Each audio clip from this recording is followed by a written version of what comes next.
and the way it's layering sky. Either have double recorded the voice or it is two voices. But I imagine it sounds like the same voice to me, recorded twice, at least twice. Okay, now we're going to get back to. They're gonna put it down right on the strip. And we're out of that calm, hypnotic section. This is more declarative. They're gonna put it down and step outside into the light right out of that ship. And now we're back to this. So I hear two distinct music qualities, two distinct styles and moods, section by section so far in this music. Which of course is consistent with what I read at the beginning about how they liked to contrast. This is interesting.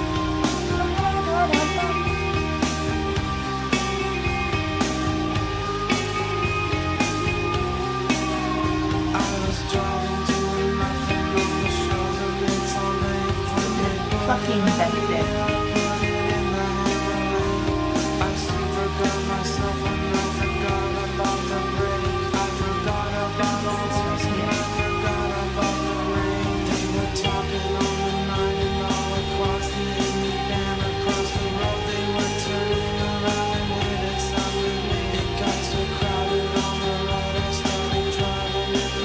Such a monotone delivery of the text, of the lyrics.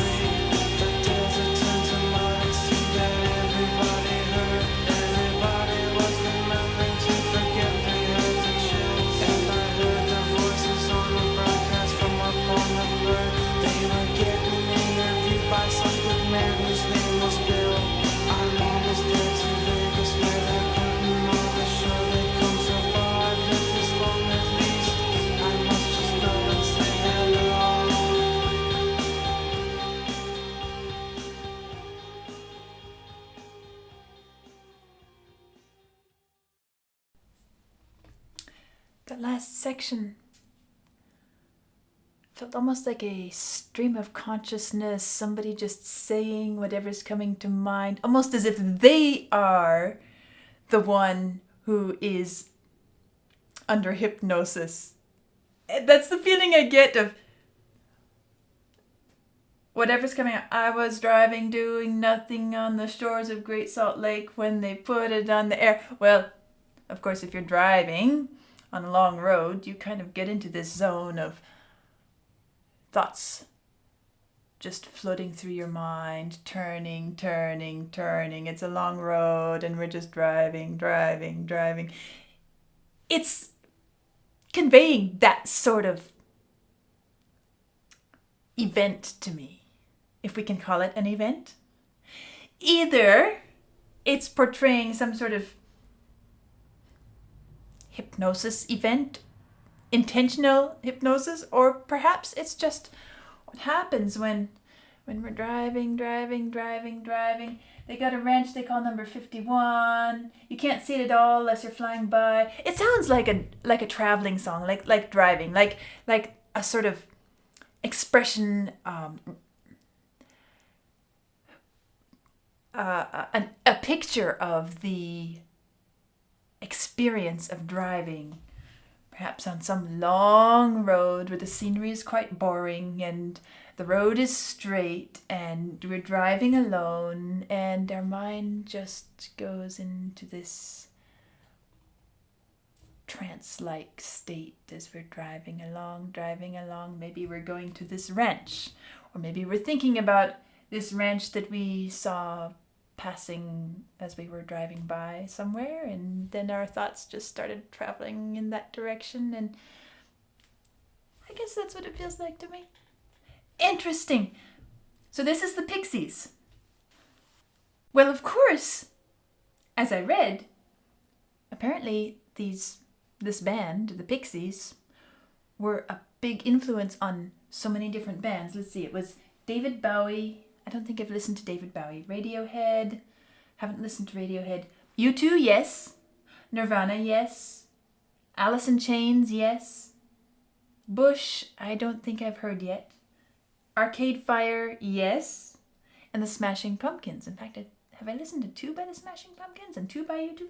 So, I am just touching the tip, barely scratching the surface of each of these bands, their output, and their signature style.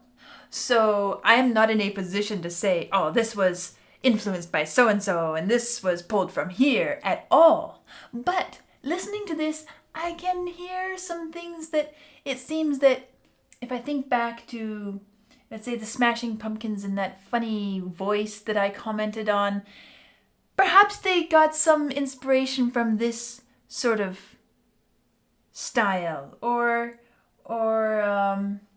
with some of these others. Maybe the Nirvana with just the way they set it up and the strumming guitar and different things. Perhaps I can begin to line out some little threads of possible influence. And of course, being such an influential band, I ought to go listen to more Pixies before I say, oh, this is the Pixies style that I know. And I can say, that is the Pixies signature. But also, as I'm looking at this list, I'm thinking about how each one of them has its own distinctive sound and style, which, although, as I said, I've just heard 1 or 2 from each of them, I can still hear the difference. And the more I listen to, the more clearly it will be outlined in my mind and in my ears that this sounds like Nirvana, this sounds like the Smashing Pumpkins. They each have their own signature to not only their sound, but their musical style as well. And so it's interesting to see how they have been influenced heavily by a band such as the Pixies and are drawing on things they like or they want to imitate, whether it's because they like it or because they like the popularity of it, and turning it into their own signature style. Not copying a song, but musical elements and incorporating it into their own work. Interesting. I'm enjoying beginning to connect some of these dots and start to see the branches and the way in which one grew from another, and sometimes perhaps we'll find that it goes round in circles as well. That was a fun listen. The happening. It happened. I was driving down the road and I just went into a meditative trance zone as I drove on and on. I'll see you next time.